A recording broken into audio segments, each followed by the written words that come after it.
ورحمة الله تعالى وبركاته.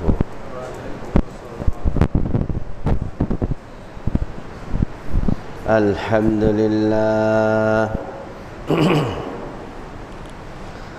الحمد لله نحمده ونستعينه ونستغفره ونعوذ بالله من شرور أنفسنا ومن سيئات أعمالنا. من يهده الله فلا مضل له ومن يضلله فلا هادي له. ونشهد أن لا إله إلا الله وحده لا شريك له. ونشهد أن سيدنا وحبيبنا ومولانا محمدًا عبده ورسوله الذي أرسله بالحق بشيرا ونذيرا وداعيا إلى الله بإذنه وسراجا منيرا. فقد قال الله تعالى في كلامه المجيد وفرقانه الحميد: أعوذ بالله من الشيطان الرجيم. بسم الله الرحمن الرحيم. إن الله وملائكته يصلون على النبي يا أيها الذين آمنوا صلوا عليه وسلموا تسليما. اللهم صل على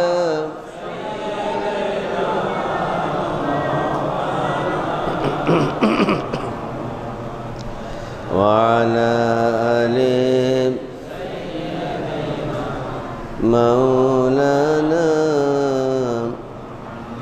নবীকে মোহাব্বত করে ভালোবেসে প্রাণকে উজাড় করে সবাই বলি একসাথে আল্লাহুম্মা সাল্লি আলা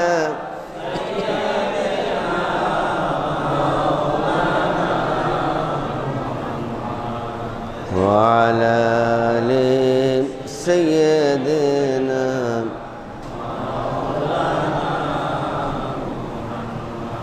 بلغ العلا بكماله كشف الدجى بجماله حسنت جميع خصاله.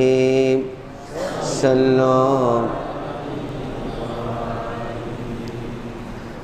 مشرق حب محمد مطلع ديوال ما مطلع خورشید شقاس سینہ سو جان ما بلغ العلا بکماله كشف الدجى بجماله حسنت جميع خصاله.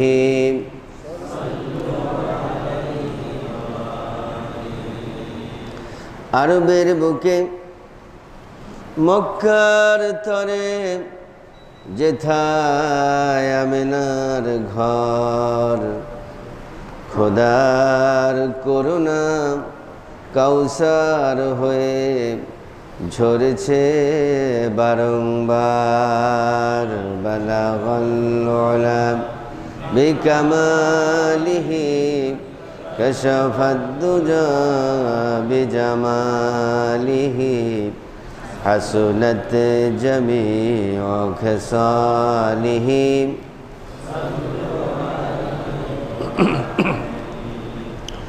মুআজ্জাজ মুহতারাম হাদারাত উলামা ইকরাম মুরব্বিয়ান নিজাম সত্যের সেনানী যুবক ভাইয়েরা মাসুম ভাইয়েরা পর্দার আড়ালের মা এবং বোনেরা আমরা মহান আল্লাহ রাব্বুল ইজ্জত ওয়াল জালাল তার নিকট লাখো কোটি সানা সুজুদ পেশ করছি যে আল্লাহ সুবহানাহু ওয়া তাআলা আমাদেরকে আশরাফুল মাখলুকাত হিসাবে মানুষ বানিয়েছেন, মোমেন বানিয়েছেন, মুত্তাকিন বানিয়েছেন, পরহেজগার বানিয়েছেন। বিশেষ করে পবিত্র জুমাবার জুমার নামাজ আদায়ের পূর্বেই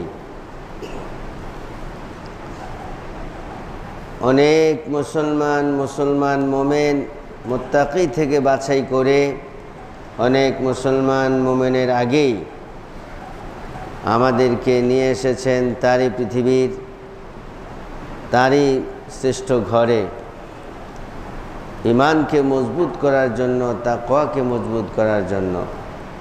যে মুনিব এই খুশনসিব দিলেন সে মুনিবের দরবারে জবানকে খোলে ঈমানকে তাজা করে তারই প্রশংসা করছি, সকলে বলছি আলহামদুলিল্লাহ। রব্বানা লাকাল হামদ হামদান কাসীরান তাইয়িবান মুবারাকান ফি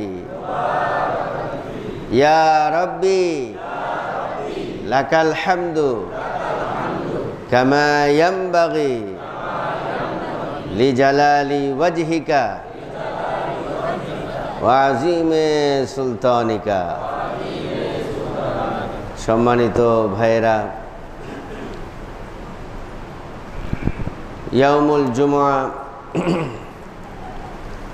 ইয়াউমুল জুমআর এই আলোচনা ফাসআউ ইলা যিকরিল্লাহ ইযা নুদিয়া লিস-সালাম মি ইয়াউমিল জুমআ ফাসআউ ইলা যিকরিল্লাহ ওয়া যারুল বাই' যালিকুম খায়রুল লাকুম লাআল্লাকুম তা'কিলুন। আল্লাহ তাআলা স্পষ্টভাবে বলেছেন সূরা জুমার মধ্যে, যখন বিশেষ করে জুমার দিন মুয়াজ্জিন সাহেব ডাকবে, সাথে সাথে তোমরা ফাসআউ, ফাসআউ মানে হলো চেষ্টা করা, আপ্রাণ চেষ্টা করা, দ্রুত।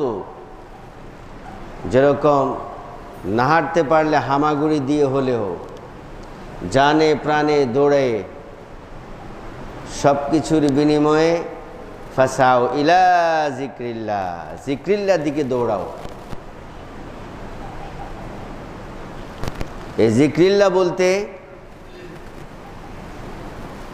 এই ওয়াজটাকে বোঝানো হয়েছে। সারা বিশ্বের সকল মুফাসসির একই মত। যিকরিল্লাহ বলতে কি বোঝানো হয়েছে বলেন? এই ওয়াজ, এই যে এখন বাংলা ওয়াজ করতেছি, এইটাকে বোঝানো হয়েছে ফাসাও ইলা যিকরিল্লাহ। তুমি দ্রুত গতিতে দৌড়াইয়া মনে প্রাণে যতটুকু সম্ভব দ্রুত এই যিকরিল্লাহর দিকে দৌড়াও। কাকে বলছেন আল্লাহ তাআলা? মোমেনদেরকে বলেছেন দ্রুত গতিতে ছুটতে হবে। ওয়াজারুল বাই', এবং আল্লাহ অর্ডার করলেন তোমার ব্যবসা, ব্যবসা বলতে এখানে শুধু ব্যবসা নয়, ব্যবসা বাণিজ্য, অফিস আদালত, কলকারখানা, কৃষি, ক্ষেত খামার, এভরিথিং ইজ ক্লোজড। বাই, তুমি তোমার সব কিছুকে জারো, ত্যাগ করো, ছেড়ে দাও। কার অর্ডার? বলেছেন কে? আরো জোরে বলেন কে? যেখানে আল্লাহ তাআলা অর্ডার করলেন সেখানে আমার আপনার কোনো কথা চলবে? সবাই বলেন, কোনো কথা, কোনো যুক্তি, কোনো কিছুই চলবে না। তাহলে এখানে আল্লাহ তাআলা দ্রুত গতিতে আসতে বলেছে, এসে এখানে বসে বসে এসি খাবো আর বাতাস খাবো নাকি? এই জন্য কি জন্য বলেছেন?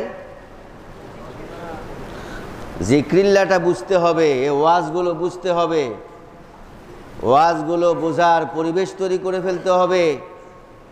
সেই জন্য এখানে আসা। কারণ আমরা এখানে এসে শুধু ফ্যান খুঁজি, এসি খুঁজি। যাই হোক, ঠিক আছে, ঠান্ডা তো দরকার আছে, এসি নষ্ট হয়েছে, আপনারা এখনো ভালো করে ঠিক করতে পারছেন না। এইটা যারা কোটিপতি আছেন, বাড়িওয়ালা আছেন, আপনাদের উপর ফরজ দায়িত্ব এসিগুলো চেঞ্জ করা। গরিবদের উপর এটা কিন্তু দায়িত্ব নয়। আপনারা যারা বাড়ি গাড়িওয়ালা আছেন, বাসায় আপনাদের সুন্দর সুন্দর এসি আছে, ফ্ল্যাট আছে, কত কিছু আছে, আপনাদের উপর এই ফরজ দায়িত্ব এসিগুলোকে চেঞ্জ করা।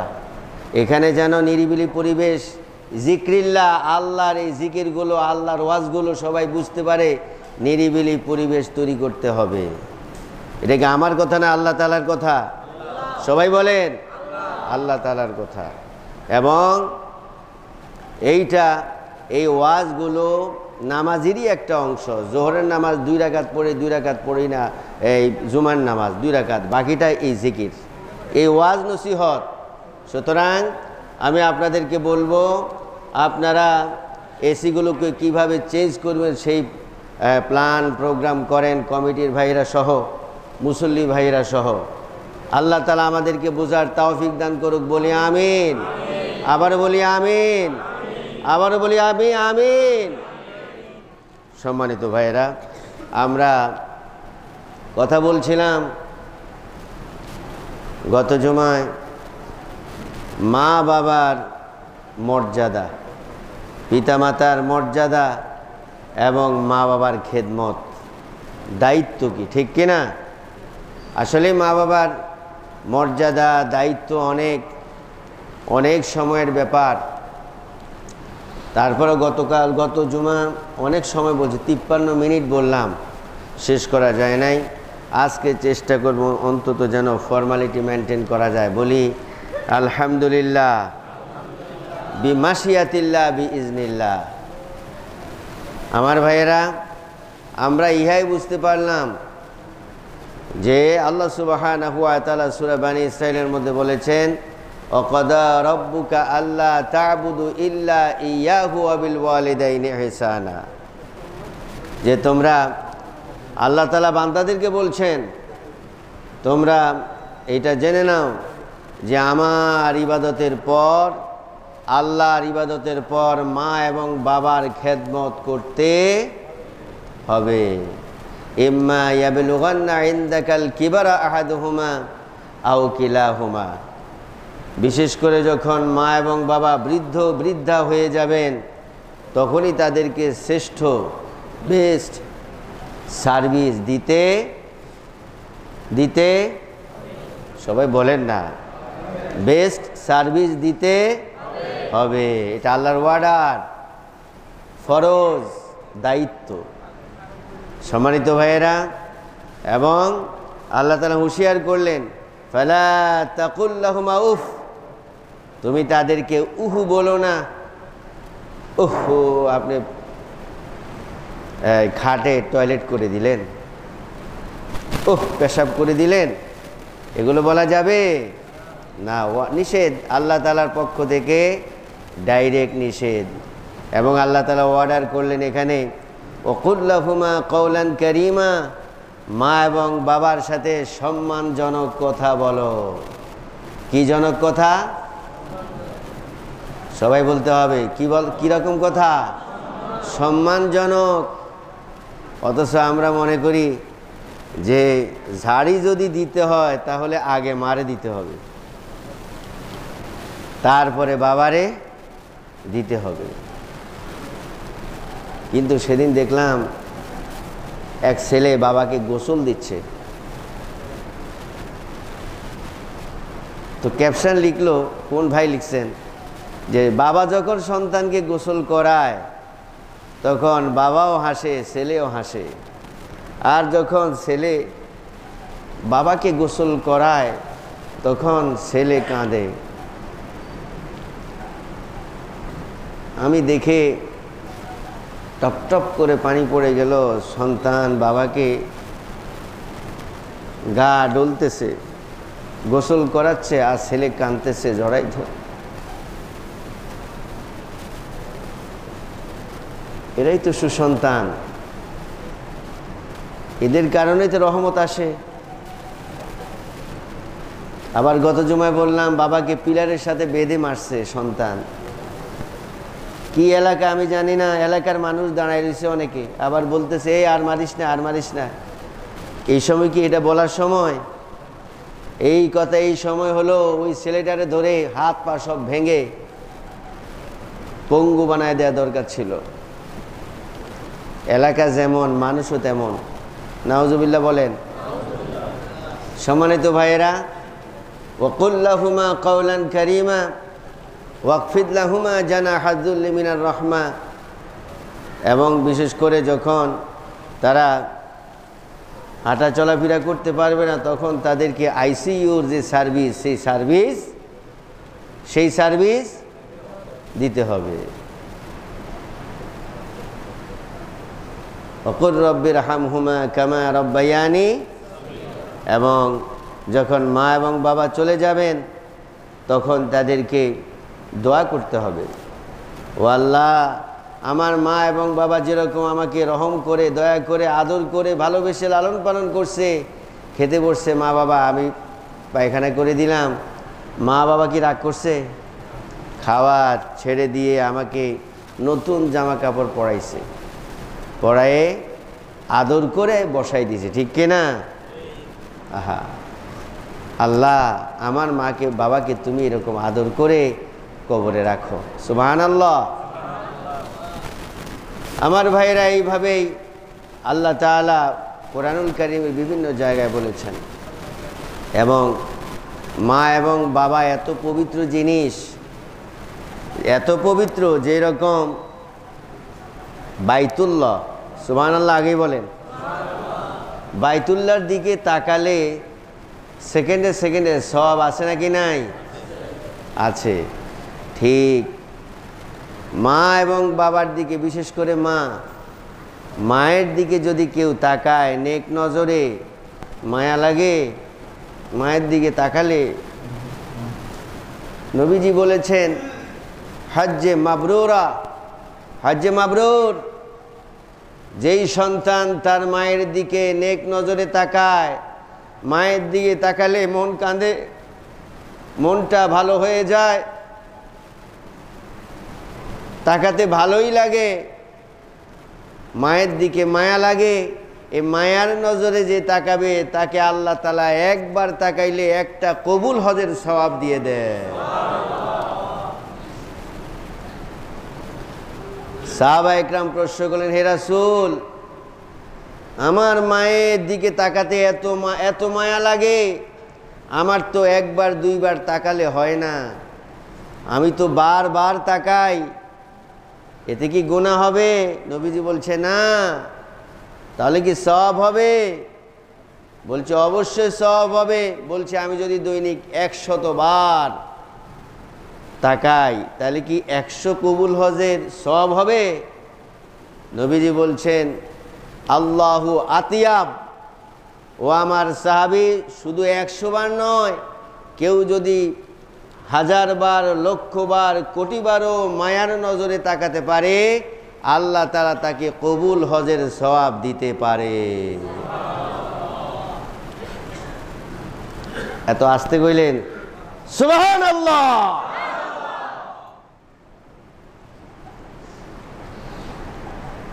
আল্লাহ দিবেন এত, আপনি তা আসতে বললে হবে? হবে না।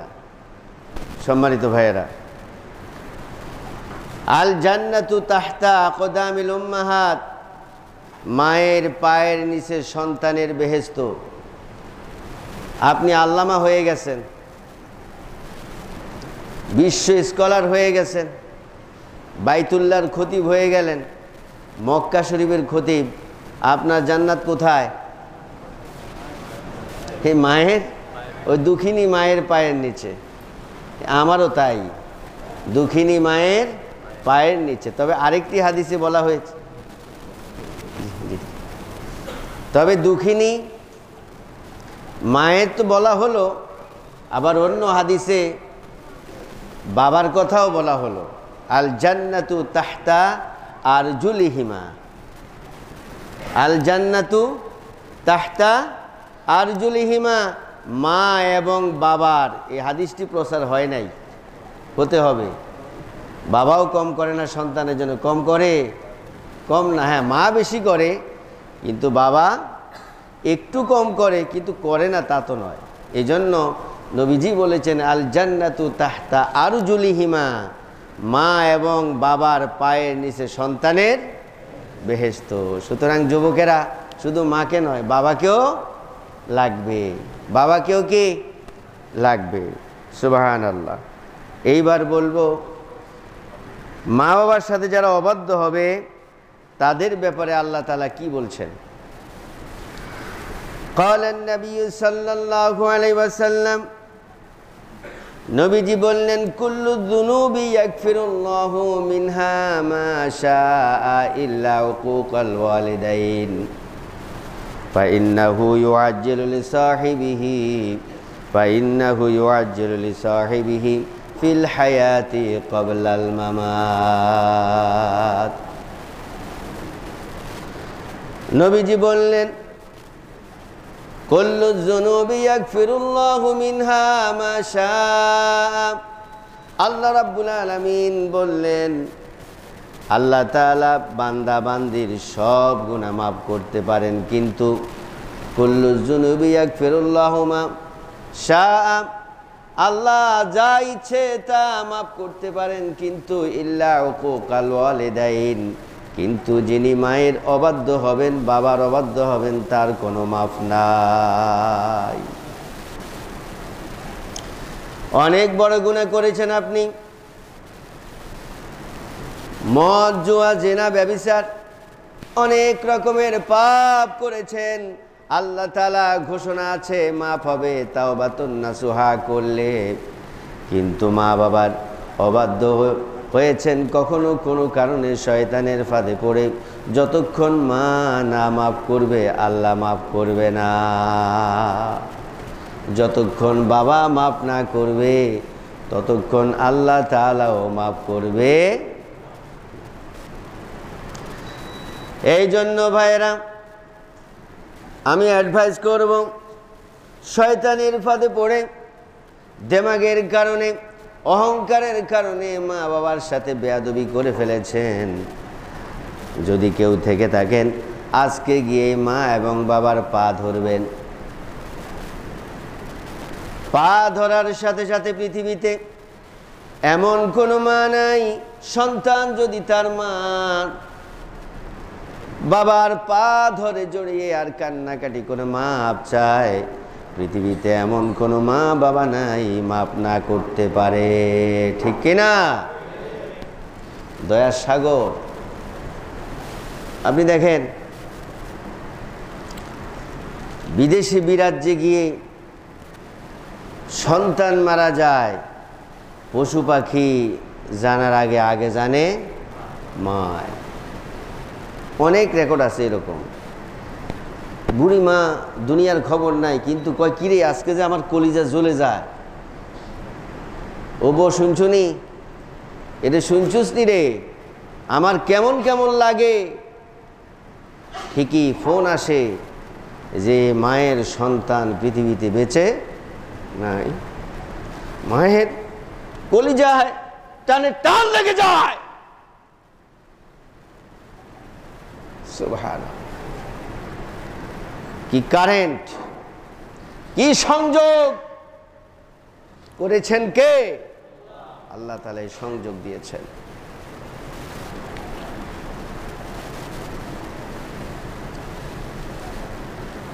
বিদেশ থেকে যখন আসেন,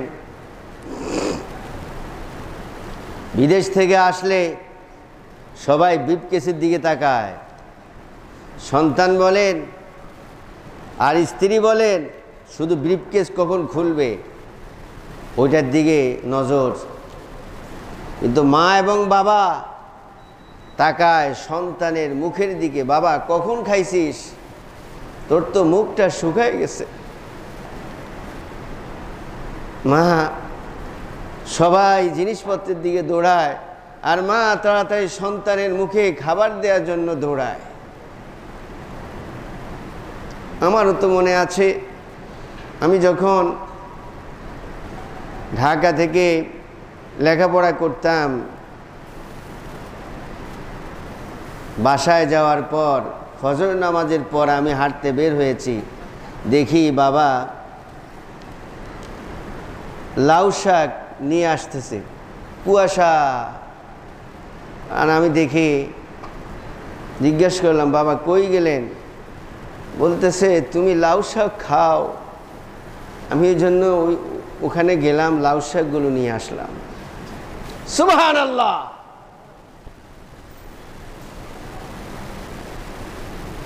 এই তো বাবা, এই তো মা।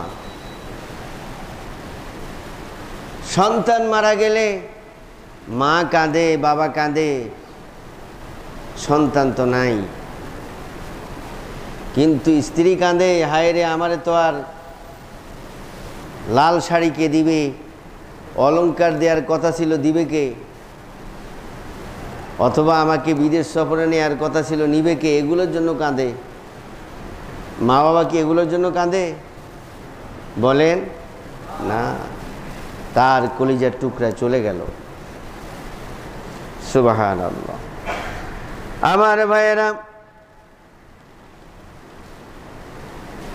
নবীজি বললেন, ফাইন্নাহু ইউআজ্জিলু লিসাহিবিহি, যারা যারা যেই কোনো কারণে মা বাবার প্রতি অন্যায় করবে, জুলুম করবে, অত্যাচার করবে, আল্লাহ রাব্বুল আলামিন তাদেরকে ফিল হায়াতি ক্বাবলাল মামাত, মৃত্যুর পূর্বে এই জীবনেই তাকে পানিশমেন্ট দিয়ে দেবেন।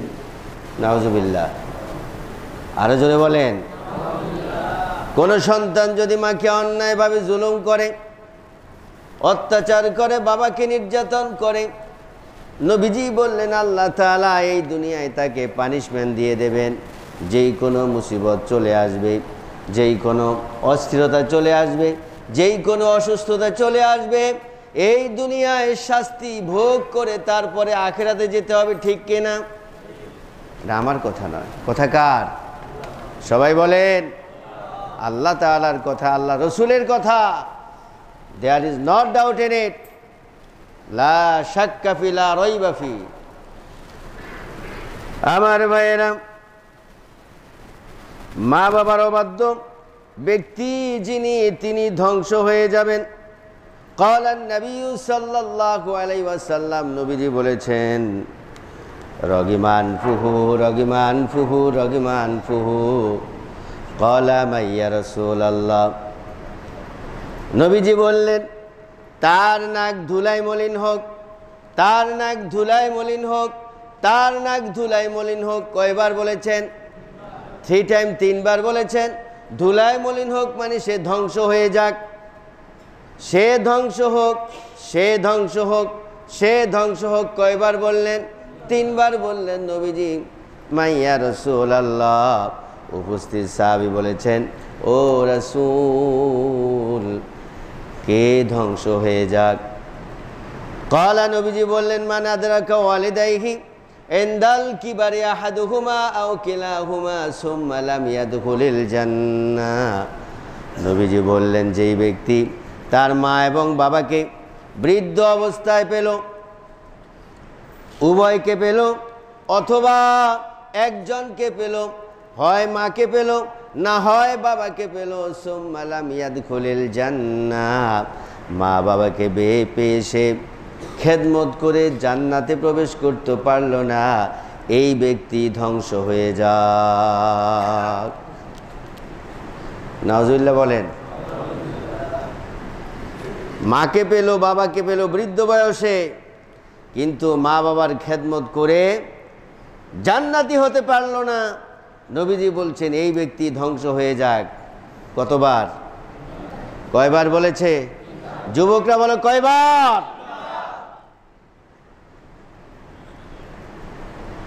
3 বার বলেছে এই কথা। আমার ভাইয়েরা, এইভাবে করে মা বাবার অবাধ্য হওয়া কবিরা গুনাহ। নবীজি বলেছেন, ক্বালান নবিয়্যু সাল্লাল্লাহু আলাইহি ওয়াসাল্লাম আল কাবাইর। নবীজি বলছেন কবিরা গুনাহগুলো হলো কবিরা গুনাহ আল কাবাইর। 1 নাম্বার হলো আল ইশরাকু বিল্লাহ। কবিরা গুনার বড় গুনাহ হলো আল্লাহর সাথে শিরিক করা। সুম্মা উকুকাল ওয়ালিদাইন, তারপরে হলো মা বাবার অবাধ্য হওয়া। নাউজুবিল্লাহ। বড় বড় গুনাহ অনেকগুলো। নাম্বার 1 শিরিক করা, আর নাম্বার 2 হলো উকুকাল ওয়ালিদাইন। 2-1টা শব্দ বলার চেষ্টা করেন। দুনিয়ায় তো কত ভাষা শিখলেন, কতজন কত রকম ভাষা শিখলেন। হুজুরদের সাথে 2-1টা কথা বলবেন, 2-1টা ভাষা শিখবেন। এই উসিলায় আল্লাহ মাফ করতে পারে নাকি পারে না? পারে। আল ইশরাকু বিল্লাহ সুম্মা উকুকাল ওয়ালিদাইন। সুবহানাল্লাহ বলেন। আমার ভাইয়েরা, বাবার অবাধ্য জান্নাতে প্রবেশ করবে না। বাবা মার যারা অবাধ্য হবে, কোনো কারণে স্ত্রীর ফাঁদে পড়ে, লোভে পড়ে মা বাবার অবাধ্য হবে, তারা কখনো জান্নাতে প্রবেশ করতে পারবে না। নাউজুবিল্লাহ কইেন না আপনারা, জান্নাত তো লাগবে না, বলেন না নাউজুবিল্লাহ। ক্বালান নবিয়্যু সাল্লাল্লাহু আলাইহি ওয়াসাল্লাম, নবীজি বললেন, লা ইয়াদখুলুল জান্নাতা ওয়া লা ইয়ানজুরু ইলা ইয়াউমাল কিয়ামাহ। নবীজি বললেন ওই ব্যক্তি জান্নাতে প্রবেশ করতে পারবে না, এবং কি কিয়ামতের দিন আল্লাহ তাআলা তাদের দিকে তাকাবেন না, রহমতের দৃষ্টি দিবেন না, তাদের কোনো সাহায্য করবেন না, তাদের কোনো উপকার করবেন না। তারা হলো আলাকুল ওয়ালিদাই। যেই ব্যক্তি মা বাবার অবাধ্য হয়ে গেল, জান্নাতেও প্রবেশ করবে না। আর যত মুসিবতে থাকুক, যত বিপদে থাকুক, যত জাহান্নামের আগুনে জ্বলুক, কোটি কোটি বছর জ্বলবে, তারপরেও আল্লাহ তাআলা তার দিকে তাকাবে না। ও যুবক, শুনেছ তো মন দিয়ে? মনে প্রাণে মনে রাখতে হবে আজীবন।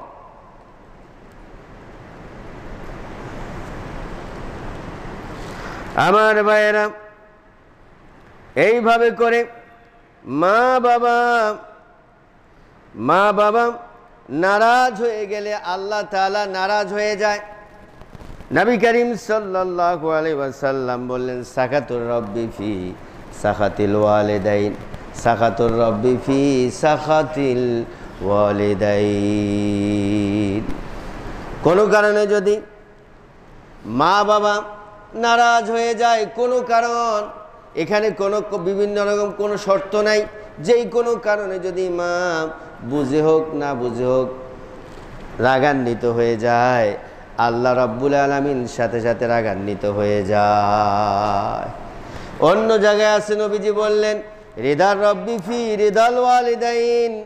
মা বাবা যদি সন্তুষ্ট হয়ে যায়, সাথে সাথে আল্লাহ রাব্বুল আলামিন সন্তুষ্ট হয়ে যায়। মা বাপ নারাজ, আল্লাহও নারাজ। মা বাপ খুশি, আল্লাহও খুশি হয়ে আল্লাহ কোথায় দিবে? জান্নাত। আর নারাজ হয়ে কোথায় দিবে? জাহান্নাম। আমার ভাইয়েরা, বিশ্বনবী হযরত মুহাম্মদ সাল্লাল্লাহু আলাইহি ওয়াসাল্লাম তিনি মাকে সম্মান করছে নাকি করে নাই? নিজের মাকে তো করলেন, কিন্তু তিনি দুধ মা হালিমাতুস সাদিয়ার গৃহে ছিলেন, তার বুকের দুধ পালন করলেন।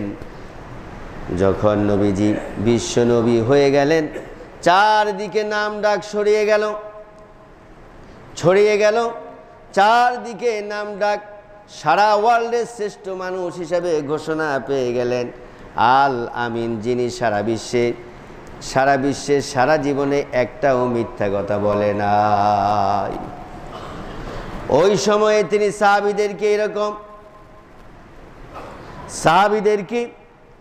এইরকম বক্তৃতা দিতেছে, ওয়াজ করতেছে। ওই মুহূর্তে একজন বুড়িমা আসলেন। বুড়িমা যখন কাছে আসলেন, নবীজি বসা থেকে দাঁড়িয়ে গেলেন, সুবহানাল্লাহ, এবং নবীজির গায়ের চাদর বিছাইয়া দিলেন। আর ওই বুড়ি মহিলা বসল। সাহাবীরা চিৎকার করে বলেন, হে রাসূল, আমরা তো মর্যাদা বুঝতে পারলাম না। বিশ্ব নবী দাঁড়িয়ে গেলেন, গায়ের চাদর বিছিয়ে দিলেন। একজন বুড়িমা উস্কো খুস্কো চুল, কীরকম যেন। বুড়ির জন্য কেন আপনি দাঁড়ালেন, আবার গায়ের চাদর বিছিয়ে দিলেন? আমরা তো মর্যাদা বুঝলাম না, কারণটা কি? বিশ্ব নবী কেঁদে উঠলেন, আমার সাহাবীরা, ও আমার সঙ্গীরা, তোমরা বুঝতে পারো নাই, চিনতে পারো নাই। আমার কিসমতে আমার মায়ের দুধ তেমন ছিল না। আমি যার বুকের দুধ খেয়ে বড় হয়েছি, যার কোলে কাখে চড়ে বড় হয়েছি, ইনি সেই হালিমাতুস সাদিয়া।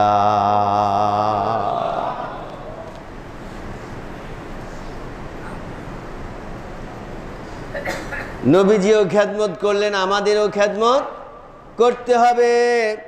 হাদিস শরীফের মধ্যে এসেছে, 3 বন্ধু বন জঙ্গলে চলে গেলেন, ঘুরতে যাবে। ঘুরতে ঘুরতে হঠাৎ করে ঝড় আসলো, তারা গুহার মধ্যে ঢুকে গেলেন। একটা গুহা দেখলেন, কিন্তু কিছুক্ষণ পর একটা বিশাল পাথর এসে গুহার মুখ আটকায়া দিল। 3 বন্ধু ভাবতেছে, জীবিত কবরস্থ হয়ে গেলাম। অনেক চেষ্টা করেও তারা খুলতে পারে না, সরাতে পারে না। অনেক কষ্ট করে যতই চেষ্টা করে লাভ নাই।